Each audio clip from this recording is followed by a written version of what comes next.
E não há um consenso, ou há, mas eu acredito que talvez não há um consenso daquilo que pode ser definido, então, como uma literatura digital, porque se eu tenho um livro e aí eu gero dele um PDF e ele vai para o meio digital, ele não passa a ser necessariamente uma obra digital só porque eu digitalizei. É correto pensar assim? De que não é possível tudo também ser uma obra digital, sendo que hoje quase tudo é digital.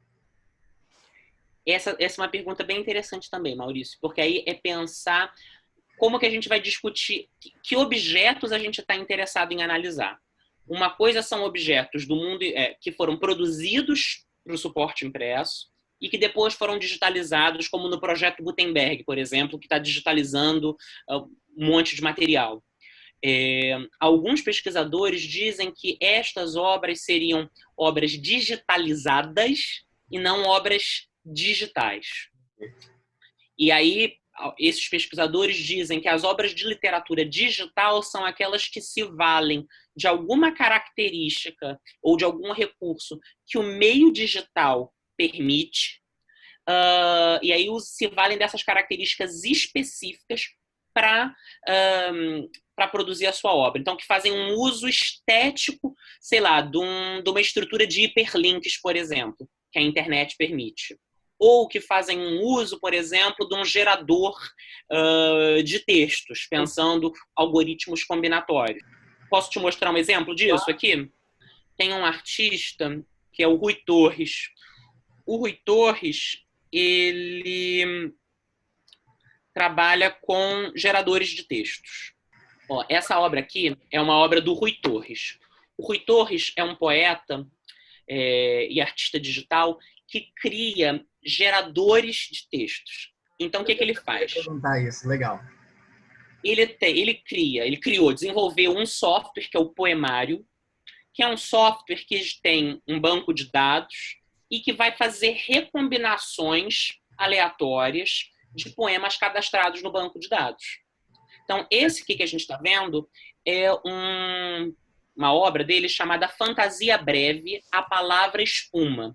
É um gerador de poemas automáticos a partir de um banco de dados composto por poemas de uma escritora portuguesa, a Ana Atterley. Que incrível. E, na verdade, o que a gente está vendo aqui na tela? São poemas feitos com base nas obras de Ana Atterley, mas que Ana Atterley não escreveu.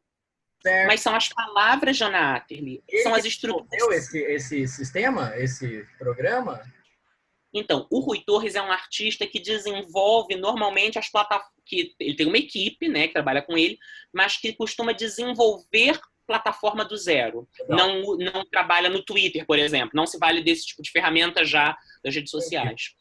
Essa ferramenta dele, que ele desenvolveu com a equipe dele, o Poemário, ele usa em diferentes obras.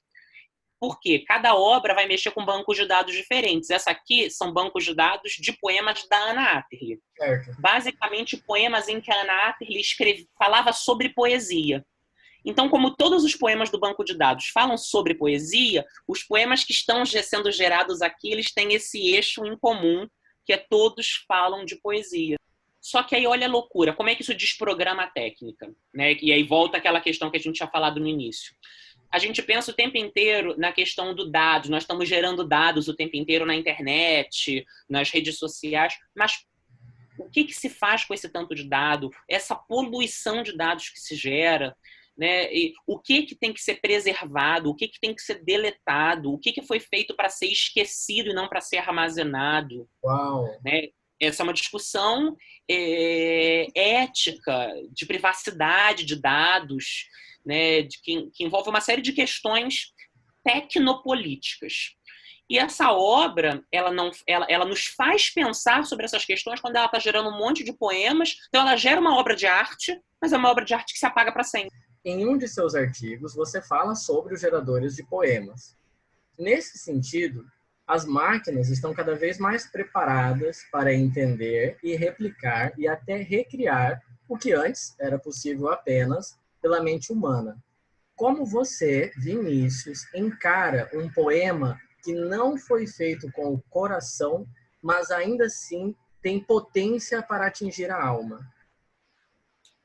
Então, essa é uma questão bem profunda, Maurício.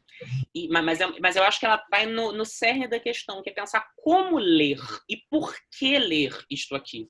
Né? Por que alguém lê poemas gerados por uma máquina? A forma de ler esses poemas que estão sendo gerados na tela aqui não pode ser a mesma forma como eu leio poemas que a Anna Atterley escreveu num livro para serem... Porque aqueles poemas que ela escreveu num livro são poemas para durarem para sempre. Então, eles foram produzidos para um tipo de leitura que não é essa aqui.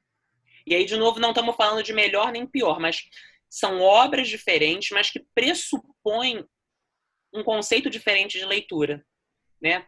Porque aqui eu não vou nem conseguir terminar de ler esse poema, porque ele vai sumir antes de eu terminar de lê-lo.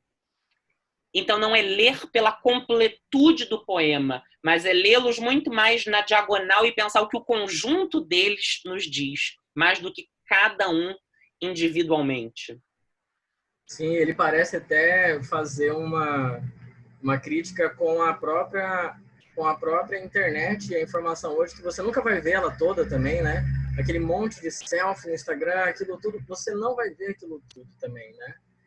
É uma Então, coisa... de novo, isso desprograma a técnica. Isso nos faz pensar de forma crítica sobre a tecnologia. Eu acho que essa é a grande sacada da literatura digital, da literatura eletrônica. Legal. E Bom, uma outra coisa que você falou só da questão das máquinas, esse aqui é um software que não trabalha com inteligência artificial, né? Ele tem um banco de dados e uma combinação sintática, né? Que ele tem uma matriz sintática e ele vai puxar elementos do banco de dados para preencher essa matriz. certo. Mas ele não trabalha ainda com técnicas de inteligência artificial. Mas nós temos obras produzidas por inteligência artificial hoje. Nós temos, por exemplo, versões de Harry Potter escritas com base em inteligências artificiais. Nossa. Inteligências artificiais treinadas com todo o material da J.K. Rowling, treinadas com material de fanfic, e que vão produzir novos romances com base no Harry Potter. E aí é pensar também para quem essas máquinas estão produzindo, o que significa ler em termos de